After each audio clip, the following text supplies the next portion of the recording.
ओम नमः शिवाय। श्री शिव महापुराण शतरुद्र संहिता 31वां अध्याय। नंदीश्वर बोले, हे मुनि श्रेष्ठ, हे विप्र, अब मैं शिवजी के उस अवतार का वर्णन करूंगा जिसे नारी के संदेह का निवारण करने के लिए उन्होंने अपने भक्त पर दया करके ग्रहण किया था। उसे आप सुनिए। विदर्भ नगर में धर्मात्मा, सत्यशील तथा शिव भक्तों से प्रेम करने वाला सत्यरथ नामक एक राजा था।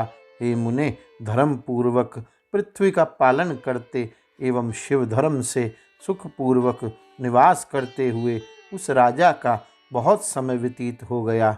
किसी समय उसके नगर को अवरुद्ध करने वाले बहुत सी सेना से युक्त तथा बल से उन्मत्त शाल्व संज्ञक क्षत्रिय वीरों के साथ उस राजा का घोर युद्ध हुआ। उन शाल्व वीरों के साथ भयानक युद्ध करके नष्ट हुए पराक्रम वाला वह विदर्भराज दैवयोग से उनके द्वारा मार दिया गया। शाल्वों के द्वारा रणभूमि में उस राजा के मारे जाने पर उसके बचे हुए सैनिक भय से व्याकुल होकर मंत्रियों के साथ भाग गए। हे मुने, उसके बाद उस राजा की गर्भवती रानी शत्रुओं के द्वारा घिरी होने पर भी रात्रि के समय बड़े यत्न से नगर से बाहर चली गई। शोक से संतप्त वह रानी राजधानी से निकलकर शिव के चरण कमलों का ध्यान करती हुई पूर्व दिशा की ओर बहुत दूर चली गई।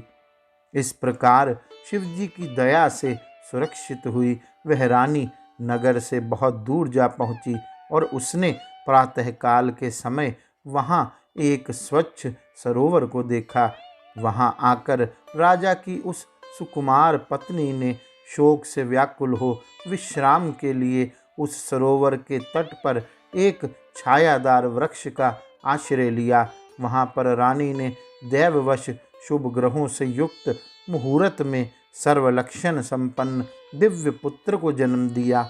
उसी समय भाग्यवश प्यास से व्याकुल हुई उस सधोजात शिशु की माता वह रानी ज्यों ही जल लेने के लिए सरोवर में उतरी कि जल में स्थित ग्रह ने उसे पकड़ लिया।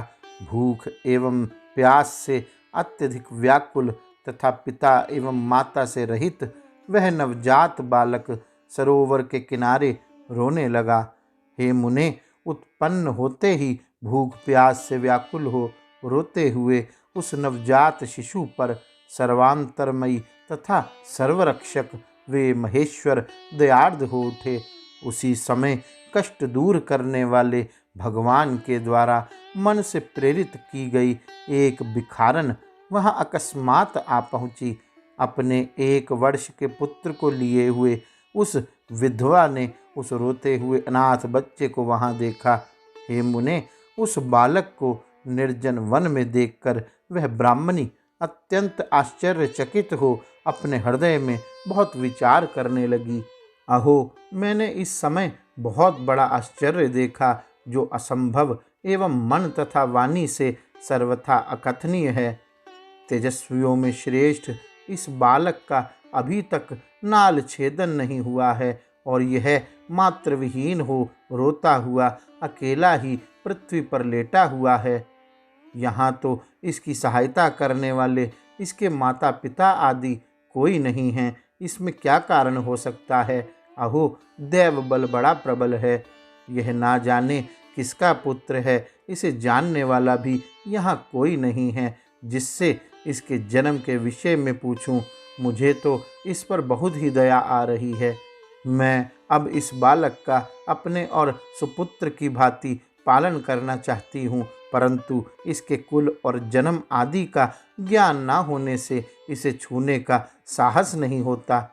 नंदीश्वर बोले, जब वह श्रेष्ठ ब्राह्मणी अपने मन में इस प्रकार का विचार कर रही थी, उसी समय भक्तवत्सल शिवजी ने बड़ी दया की। सदैव महान लीलाएं करने वाले स्वयं उपाधि रहित तथा भक्तों को हर प्रकार का सुख देने वाले उन महेश्वर ने उस समय भिक्षुक का रूप धारण कर लिया। भिक्षुक रूपधारी वे परमेश्वर वहाँ सहसा आए जहाँ उस बालक के विषय में जानने की इच्छा वाली संदेहग्रस्त ब्राह्मणी विद्यमान थी। तब अविज्ञात गति तथा दया सागर उन भिक्षुक रूपधारी भगवान शंकर ने हंसकर उस ब्राह्मण पत्नी से कहा। भिक्षु श्रेष्ठ बोले, हे ब्राह्मणी, तुम अपने मन में शंका मत करो और दुखी मत हो। तुम अपने पुत्र तुल्य इस पवित्र बालक की प्रसन्नता पूर्वक रक्षा करो। थोड़े ही समय के उपरांत इस बालक से तुम्हारा परम कल्याण होने वाला है। अतः सब प्रकार से इस महातेजस्वी शिशु का पालन पोषण करो। नंदीश्वर बोले, भिक्षु रूप धारण करने वाले करुणा सागर शिवजी ने जब इस प्रकार कहा, तब ब्राह्मणी ने प्रेम के साथ आदर पूर्वक उनसे पूछा। ब्राह्मणी बोली, मैं आपकी आज्ञा से अपने पुत्र के समान इस बालक की रक्षा करूंगी तथा भरण पोषण करूंगी, इसमें संदेह नहीं है। आप मेरे भाग्य से ही यहाँ पधारे हैं। फिर भी मैं आपसे सत्य सत्य विशेष रूप से जानना चाहती हूँ कि यह कौन है, यह किसका पुत्र है और यहाँ आए हुए आप कौन हैं। हे भिक्षुवर, हे प्रभु, मुझे बारंबार ऐसा ज्ञात हो रहा है कि आप दया सागर भगवान शिव हैं और यह शिशु पूर्व जन्म में आपका भक्त था। किसी कर्म के दोष से यह इस अवस्था को प्राप्त हुआ है। उसे भोग कर आपकी कृपा से यह पुनः परम कल्याण को प्राप्त करेगा। आपकी माया से मोहित हुई मैं अपना मार्ग भूलकर इधर आ गई, जिससे ज्ञात होता है कि इसके पालन करने के लिए आपने ही मुझे यहाँ भेजा है। नंदीश्वर बोले, शिवजी के दर्शन से ज्ञान को प्राप्त हुई तथा विशेष रूप से जानने की इच्छा वाली उस ब्राह्मणी से भिक्षु रूपधारी शिवजी ने कहा। भिक्षुवर बोले, हे विप्रपत्नी, इस सर्वमान्य बालक का पूर्वकालीन इतिहास तुमसे प्रसन्नता पूर्वक कह रहा हूँ। हे अनघे, तुम प्रेम पूर्वक इसे सुनो।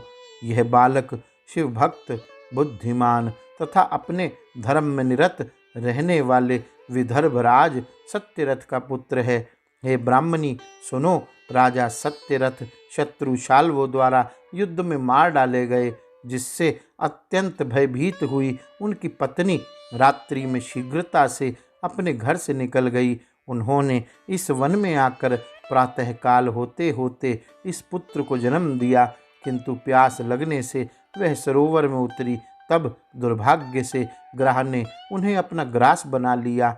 नंदीश्वर बोले, इस प्रकार उन्होंने बालक की उत्पत्ति, उसके पिता का संग्राम में मरण एवं ग्रह द्वारा उसकी माता की मृत्यु के विषय में उससे कहा। हे मुनीश्वर, तब वह ब्राह्मणी अत्यंत विस्मित हुई और उसने ज्ञानी तथा सिद्ध स्वरूप उन भिक्षुक से पुनः पूछा। ब्राह्मणी बोली, हे भिक्षु, इस राजपुत्र का श्रेष्ठ पिता उत्तमोत्तम भोग करते हुए भी इन शूद्र शाल्वों के द्वारा किस प्रकार मारा गया और ग्रह ने इस शिशु की माता को शीघ्र क्यों ग्रास बना लिया, जिसके कारण यह जन्म से अनाथ एवं बंधु रहित हो गया है। हे भिक्षु, मेरा यह पुत्र भी परम दरिद्र तथा भिक्षु क्यों हुआ? किस उपाय से मेरे ये दोनों पुत्र सुखी होंगे, यह बताइए। नंदीश्वर बोले, उस ब्राह्मणी का यह वचन सुनकर भिक्षु रूपधारी उन परमेश्वर ने प्रसन्नचित्त होकर हंसते हुए उससे कहा। भिक्षुवर्य बोले, हे विप्रपत्नी, मैं तुम्हारे सभी प्रश्नों का उत्तर विशेष रूप से दे रहा हूँ। तुम सावधान होकर इस उत्तम चरित्र का श्रवण करो। विदर्भ देश का राजा जो इस बालक का पिता था, वह पूर्व जन्म में पांड्य देश का श्रेष्ठ राजा था। संपूर्ण उपद्रवों का नाश करने वाला वह शिव भक्त राजा संपूर्ण पृथ्वी का पालन करता हुआ अपनी प्रजा को प्रसन्न रखता था। किसी समय उसने दिन में निराहार रहकर नक्तव्रत करते हुए त्रयोदशी के प्रदोष काल में शिवजी की पूजा की। जब वह प्रदोष काल में शिवजी का पूजन कर रहा था, तभी नगर में बड़ा भयानक शब्द हुआ। उस भयावह ध्वनि को सुनकर वह राजा शत्रु के आक्रमण की आशंका से शिवार्चन का परित्याग कर घर से बाहर निकल पड़ा। इसी समय उसका महाबली मंत्री भी शत्रुता करने वाले सामंत को साथ लेकर राजा के निकट आ गया। अत्यधिक क्रोध से व्याकुल राजा ने उस शत्रु सामंत को देखकर बिना धर्माधर्म का विचार किए निर्दयता के साथ उसका सिर कटवा दिया। उस शिव पूजा को समाप्त किए बिना ही अपवित्र तथा नष्ट बुद्धि वाले राजा ने रात में प्रेम पूर्वक भोजन किया, जिससे वह मंगलहीन हो गया। उसके पश्चात इस जन्म में वह विदर्भ देश का शिव भक्त राजा हुआ, किंतु पूर्व जन्म में शिवार्चन में होने वाले पाप के कारण शत्रुओं ने राज्य सुख भोग के समय ही उसका वध कर दिया। पूर्व जन्म में जो उसका पुत्र था वह ही इस जन्म में भी हुआ, किंतु शिव पूजा के व्यतिक्रम से यह सारे ऐश्वर्य से रहित है। इसकी माता ने पूर्व जन्म में अपनी सौत को छल से मरवा दिया था। उस पाप से इस जन्म में उसे ग्रह ने निगल लिया। हे ब्राह्मणी, मैंने इन सब का सारा वृत्तांत तुमसे कह दिया। भक्ति पूर्वक शिव जी की अर्चना ना करने वाले मनुष्य दरिद्र हो जाते हैं। तुम्हारा यह पुत्र पूर्व जन्म में श्रेष्ठ ब्राह्मण था। इसने यज्ञादि सुकर्म किए नहीं, केवल प्रतिग्रहों को लेने में ही अपना जीवन बिता दिया। हे ब्राह्मणी, इसलिए तुम्हारा पुत्र दरिद्र हुआ। उन दोषों को दूर करने के लिए तुम शंकर की शरण में जाओ और इन दोनों बालकों को लेकर शिव जी की पूजा करो। इन दोनों का यज्ञोपवीत हो जाने के पश्चात शिव जी कल्याण करेंगे। नंदीश्वर बोले, उसे ऐसा उपदेश देकर भिक्षु रूपधारी भक्तवत्सल भगवान शिव ने उसे अपना उत्कृष्ट स्वरूप दिखाया। इसके बाद वह ब्राह्मणी उन भिक्षु श्रेष्ठ को शिव जानकर उन्हें भली भांति प्रणाम करके प्रेम पूर्वक गदगद वाणी में उन प्रभु की स्तुति करने लगी। उसके बाद विप्र पत्नी के देखते देखते भिक्षु रूपधारी वे भगवान शिव शीघ्र ही वहीं अंतर्ध्यान हो गए। भिक्षुक के चले जाने पर ब्राह्मणी को विश्वास हो गया और उस लड़के को लेकर वह अपने पुत्र सहित घर चली गई। एक चक्र नामक रमणीय ग्राम में निवास करती हुई वह ब्राह्मणी उत्तम अन्नों से अपने पुत्र तथा राजपुत्र का पालन करने लगी। पुनः ब्राह्मणों ने उन दोनों का यज्ञोपवीत संस्कार संपन्न किया। वे दोनों शिव पूजा में तत्पर हो अपने घर में बढ़ने लगे। हे तात, वे दोनों ही शांडिल्य मुनि की आज्ञा से नियम में तत्पर होकर शुभ व्रत करके प्रदोष काल में शिव जी का पूजन करने लगे। किसी समय ब्राह्मण पुत्र के बिना ही नदी में स्नान करने के लिए गए हुए राजपुत्र ने धन से परिपूर्ण एक सुंदर कलश पाया। इस प्रकार शिव जी की पूजा करते हुए उन राजकुमार और ब्राह्मण कुमार के सुखपूर्वक 4 महीने बीत गए। इसी रीति से अत्यंत प्रसन्नता से पुनः शिव जी का पूजन करते हुए उन दोनों का उस घर में 1 वर्ष व्यतीत हुआ।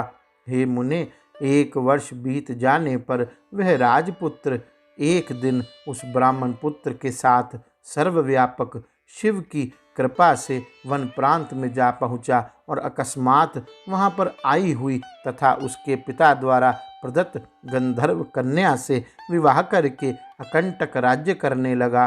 जिस ब्राह्मणी ने अपने पुत्र के समान उसका पालन पोषण किया था वही उसकी माता हुई तथा वह ब्राह्मण पुत्र उसका भाई हुआ। इस प्रकार शिव जी की आराधना करके धर्मगुप्त नामक वह राजपुत्र विदर्भ नगर में उस रानी के साथ सुखोभोग करने लगा।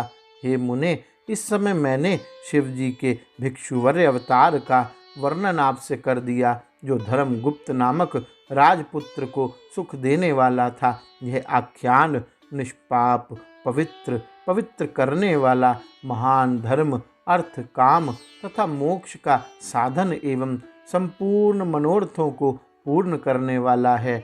जो सावधान होकर इसे नित्य सुनता अथवा सुनाता है वह समस्त इच्छित भोगों को भोग कर अंत में शिवपुर को जाता है। इस प्रकार श्री शिव महापुराण के अंतर्गत तृतीय शतरुद्र संहिता में भिक्षुवर्यावह शिवावतार चरित्र वर्णन नामक 31वां अध्याय पूर्ण हुआ। गौरी शंकर भगवान की जय। ओम नमः शिवाय।